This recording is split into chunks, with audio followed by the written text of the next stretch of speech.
አህዛብ ፈጽሞ የማያምኑት ነገር ምንድነው ብላችሁ እንደ ሞኝነት የሚቆጥሩት ነገር ምንድነው ብላችሁ ብትጠይቁኝ ትንሣኤ ነው። ሐዋርያው ጳውሎስ በአቴና ሆኖ ሲመላለስ ብዙ ጣዖታትን አየ። መንፈሱ ተበሳጨበት። ከጣዖታቱ መካከል አንድ ለማይታወቅ አምላክ የሚል አየ። ከዛ ተነስቶ ሰበከላቸው እና ሰበከና በጣም ይሰሙት ጀመር። ምክንያቱም በዛ ያሉት ሰዎች አዲስ ነገር መስማት የሚፈልጉ ናቸው። አዲስ ሃይማኖት፣ አዲስ ግኝት፣ አዲስ መጨረሻ ላይ ምን አላቸው? ከዚያም ኢየሱስን ከሙታን አስነሳው ሲል አስቆሙት ይላል። ሄዳችሁ አንብቡት። ሐዋርያት ሥራ ምዕራፍ 17 ላይ አስቆሙትና ይሄ ሰውዬ ይቃዣል አሉ።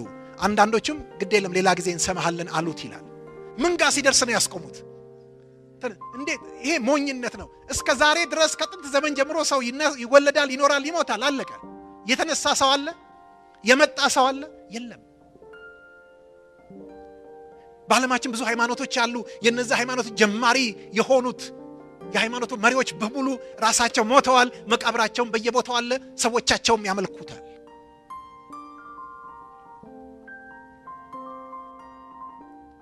የትንሣኤ እውነት ግን ያለው በእግዚአብሔር ዘንድ ብቻ ነው። ሃሌሉያ! በክርስቶስ ኢየሱስ ዘንድ ብቻ ነው። ስለዚህ እንድናምን የተጠየቅነው ምን እንደሆነ ልንገራችሁ። እንድናምን የተጠየቅነው ያበላኛል፣ ያጠጣኛል፣ ያኖረኛል ብቻ ሳይሆን እንድናምን የተጠየቅነው ትንሣኤ አለ።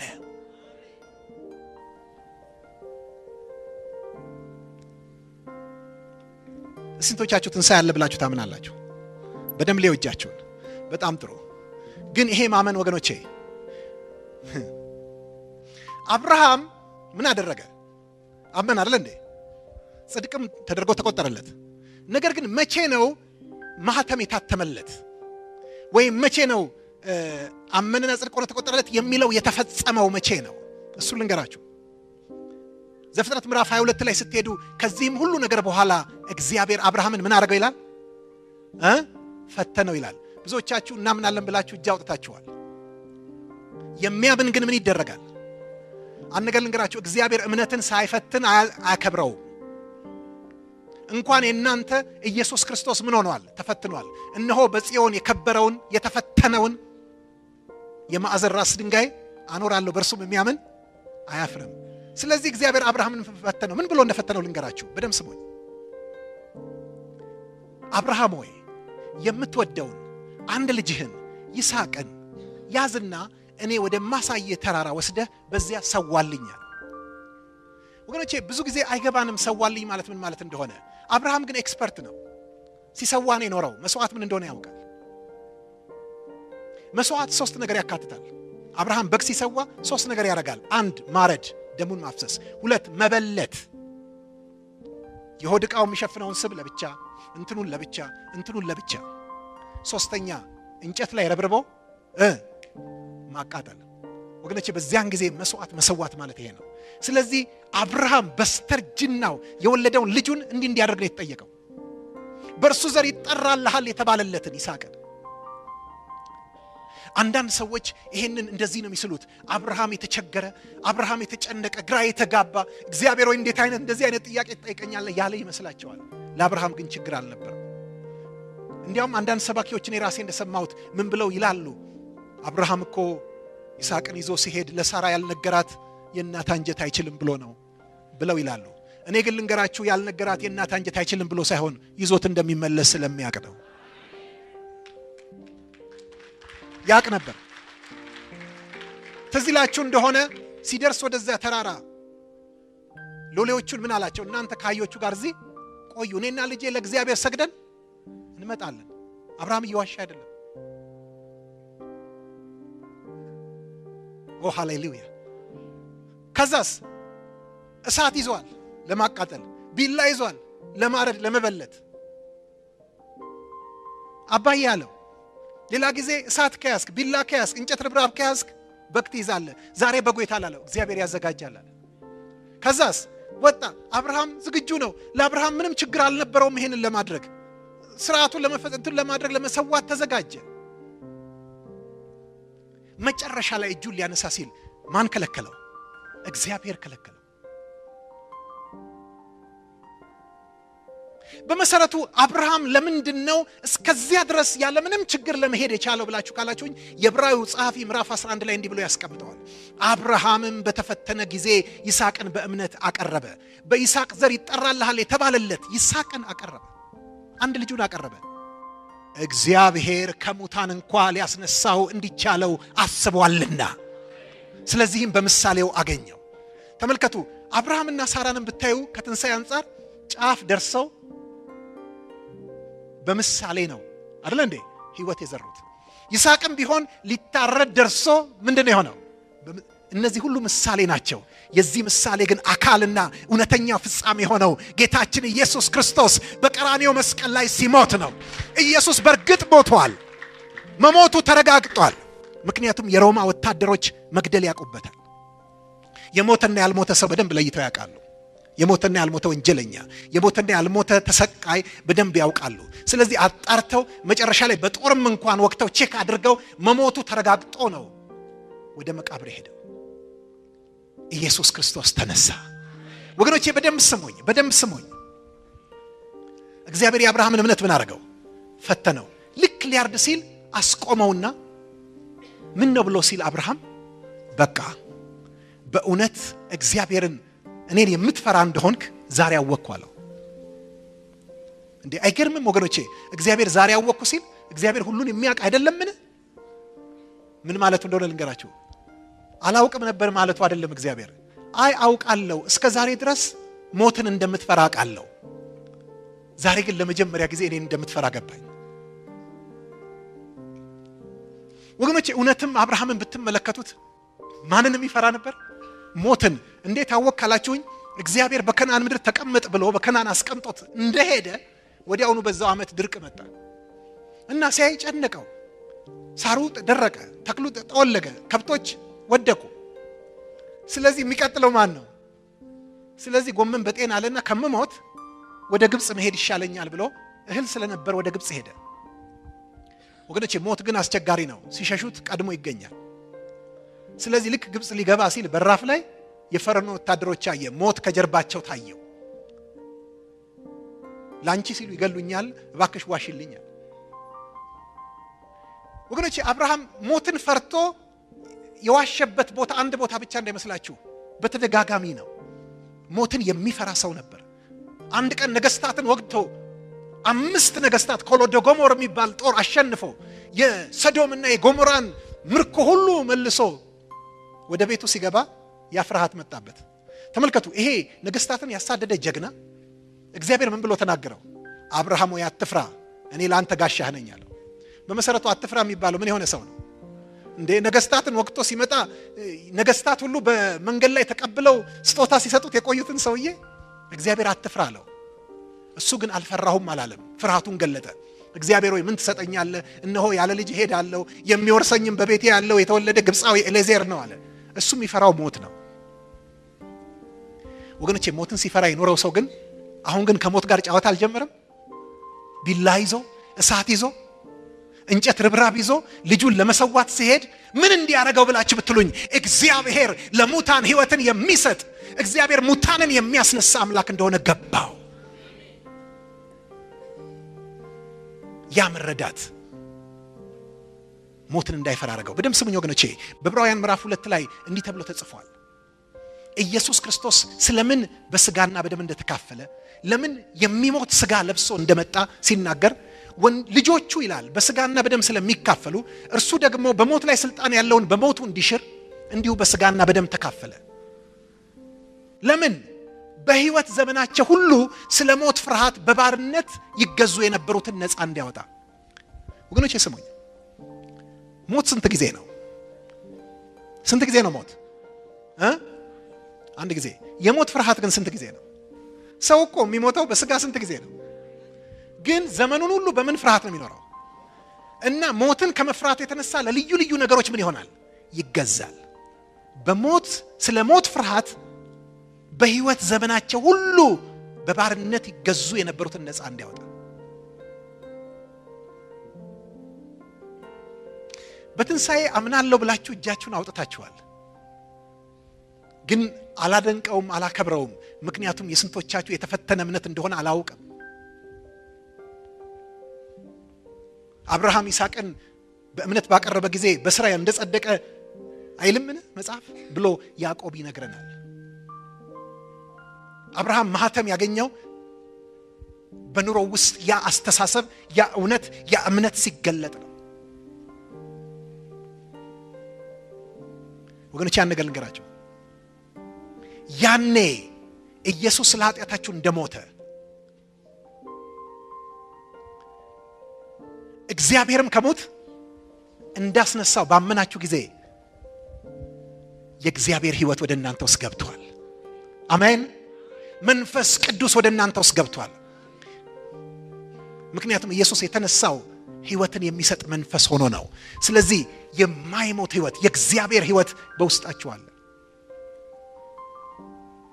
ስለዚህ ምንድነው ውስጣችሁ ያለው ብላችሁ ብትሉኝ ትንሣኤ አለ።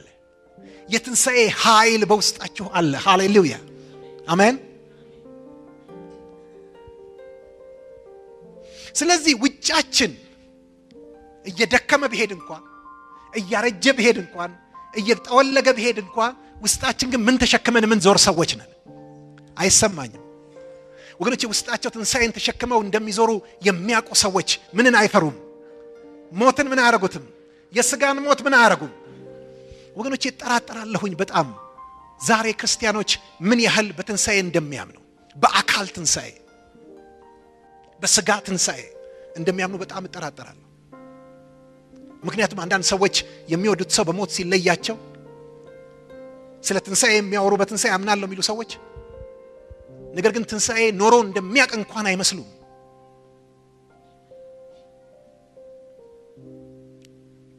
የሐዘናችን ጥልቀቱ፣ ተስፋ መቁረጣችን፣ መጨራመታችን፣ መጎዳታችን ትንሣኤ መኖሩን አያሳይም። እግዚአብሔር ግን እንድናምን የፈለገው ይሄን ነው። ምክንያቱም ይሄ ከእግዚአብሔር ማንነት ጋር የተያዘ ጉዳይ ነው። እግዚአብሔር ሕይወትን የሚሰጥ መንፈስ ነው። ስለዚህ ቀን ቀጥሯል። በዚያን ጊዜም ሙታን ይነሳሉ። ለሙታን ሕይወትን የሚሰጥ የሌሉትንም እንዳሉ አድርጎ ምንም ያደርግ የሚጠራ ትዝ ይላችሁ እንደሆነ ማንን ነው? አልዓዛርን። አልዓዛር ሆይ ና ምን አለው? ውጣ አለው አይደል እንዴ? ወገኖቼ በዚያን ጊዜ ግን እግዚአብሔር አንድ ሰው አይደለም የሚጠራው፣ በመቃብር ያሉት ይጠራሉ። ሃሌሉያ። ድምጹ በመቃብር ያሉት ድምጹን የሚሰሙበት ሰዓት ይመጣል። ሃሌሉያ። ሰዎች ይነሳሉ። ዛሬ ልጠይቃችሁ፣ ምንድነው ያመናችሁት? በቆሮንቶስ ተከስቶ የነበረው ትልቁ ችግር ምን እንደነበር ታውቃላችሁ? አንዳንዶች ትንሣኤ ሙታን የለም፣ ትንሣኤ ካሁን በፊት ሆኗል ብለው የሚሉ ሰዎች ነበሩ። ሐዋርያው ጳውሎስ ስለነሱ ነው የሚጽፈው። እና ታዲያ ክርስቶስ ካልተነሳማ ገና በኃጢአታችሁ አላችሁ። በዚህ ሕይወት ብቻ ክርስቶስን ተስፋ ያደረግን ከሆነን ከሰው ሁሉ ይልቅ ምናሳዝን ምስኪኖች ነን። ወገኖቼ ያን ነገር ልንገራችሁ፣ ክርስትና በዚህ ባሁኑ ዓለም ባሁኑ ኑሮ የመሳካት ጉዳይ ብቻ አይደለም። ክርስትና የትንሣኤ ጉዳይ ነው። ስለ ትንሣኤ እግዚአብሔርን በማመን የመኖር ጉዳይ ነው። ስለ ጽድቅ፣ ስለ እውነት ከሞት ጋር የመጋፈጥ ጉዳይ ነው። መከራን ያለ መፍራት ጉዳይ ነው። ውርደትን፣ መከራን ያለ መፍራት ጉዳይ ነው። ዛሬ እምነት በተለያየ መንገድ ይቀርባል። አንድ በዓለም ላይ ታወቀ የሚባል የእምነት አስተማሪ በቴሌቪዥን ሲናገር አንድ ጊዜ ሰማሁኝ። ብዙዎቻችሁ የምትሰሙት የምታነቡት ነገር ስለሆነ ነው የምናገረው። እና ምን አለ? ከረጅም ዓመታት በፊት ለመኪና ነበር ማምነው አለ። እና በኋላ ግን እምነቴ አደገና መኪና አገኘሁኝ አለ። ከዛ በኋላ አላቆምኩም አለ። እምነቴን ቢልድ ማድረግ ጀመርኩ አለ። እምነቴን መገንባት ጀመርኩ አለ። ከዛ እምነቴ አድጎ አሁን 3 አይሮፕላኖች አሉኝ አለ። እንዲያውም በቅርቡ ጌታ ተናግሮኝ አንዱን ለአንደኛው አገልጋይ ሰጠሁት አለ። አሁን እምነቴን እያሳደግኩ ያለሁት ለመንኮራኩር ነው አለ። ወገኖቼ ይሄ እምነት ሳይሆን የልጆች ጫወታ ነው። መኪናም ለማግኘት ሆነ አይሮፕላንም ለማግኘት ወይም ደግሞ መንኮራኩር የሚያስፈልገው ምርምር ነው፣ ጥናት ነው፣ ትጋት ነው፣ ስራ ነው እንጂ እምነት አይደለም። ምክንያቱም እምነት እንደሌላቸው የምናቃቸው ሰዎች መኪናም ነድተዋል፣ አይሮፕላንም አብረዋል፣ መንኮራኩርም አምጥቀዋል። ወገኖቼ ዛሬ ብዙዎቻችሁ የተሰበከላችሁ በእምነት ይሄንን አንዳንዶቻችን እንዲያውም እምነት ሳይሆን ንጥቂያ ነው። የጎረቤቱ ቤት ላይ የሚጸልይ አለ፣ እግዚአብሔር አሕዛብን ይነቅላል እኛም ያወርሰናል እያለ። ይሄ ወገኖቼ ዝርፊያና ሌብነት ማጅራት መቺነት እንጂ እምነት አይደለም።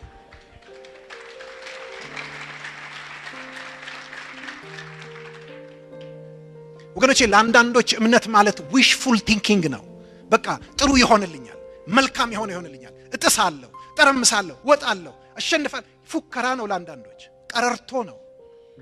እግዚአብሔር ይሄን እምነት ጽድቅን አይሰጠውም፣ ራይት አያደርግበትም።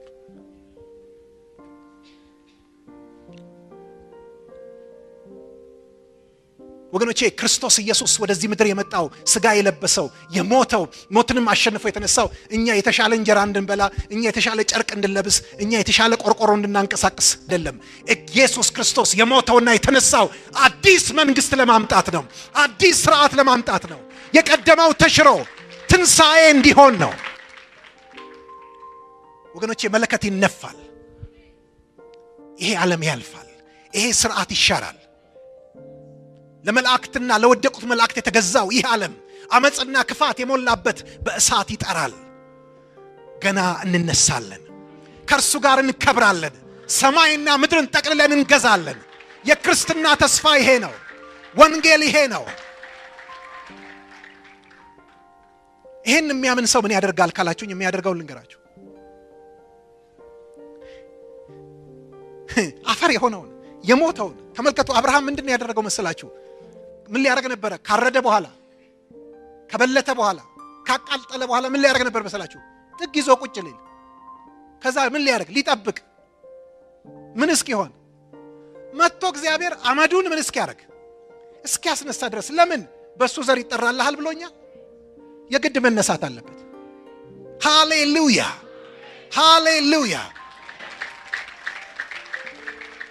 ወገኖቼ ባውሬ ተበሉ ቢሆኑ፣ በአይሮፕላን አደጋ የሞቱ ቢሆኑ፣ በእንትን የሞቱ ቢሆኑ፣ በሳት የተቃጠሉ ቢሆኑ፣ እግዚአብሔር ሁሉ ለራሱ ሊያስገዛ በሚችልበት አሰራር ክቡር ስጋውን እንዲመስል የተዋረደውን ስጋችንን ይለውጣል።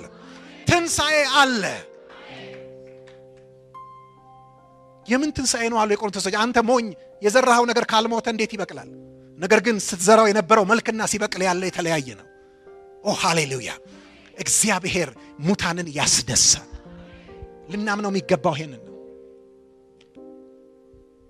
እንድናምን የተጠራ ነው። ይሄንን ነው። ይሄንን የሚያምኑ ሰዎች አንድ ነገር ልንገራችሁ።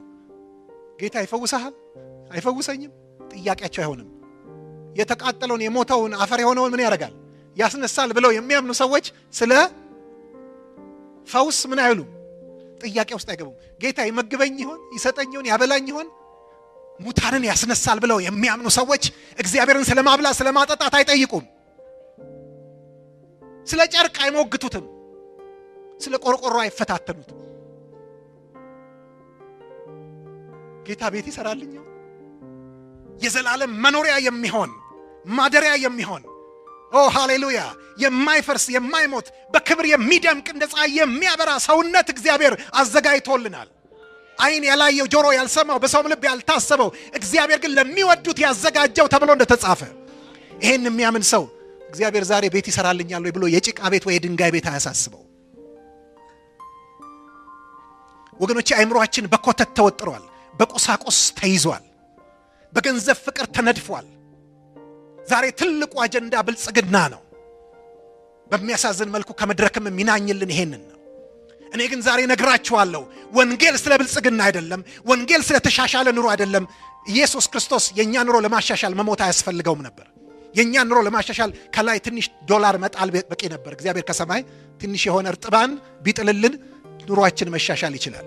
እግዚአብሔር ግን ዓላማው ትልቅ ነው፣ ሐሳቡ ክቡር ነው። ከልጁ ጋር ሊያስነሳን ወዷል። ሰማይና ምድርን ጠቅልለን እንድንገዛ ወዷል። ስለዚህ የሚመጣ መንግስት አለ፣ የሚገለጥ ክብር አለ። ለዘላለም እንኖራለን። ኢየሱስ ጌታ ነው። ስጋው እንደሚነሳ የገባው ሰው አንድ ቀን በስጋው ስለተሰራው ነገር መልካም ይሁን ወይ ክፉ ብድራትን እንደሚከፍል እንደሚጠየቅበት ስለሚያውቅ በጽድቅ ይኖራል፣ በቅድስና ይመላለሳል፣ ሰውነቱን ይጠብቃል። ስለዚህ እናንተ ሰዎች በትንሣኤ እመኑ።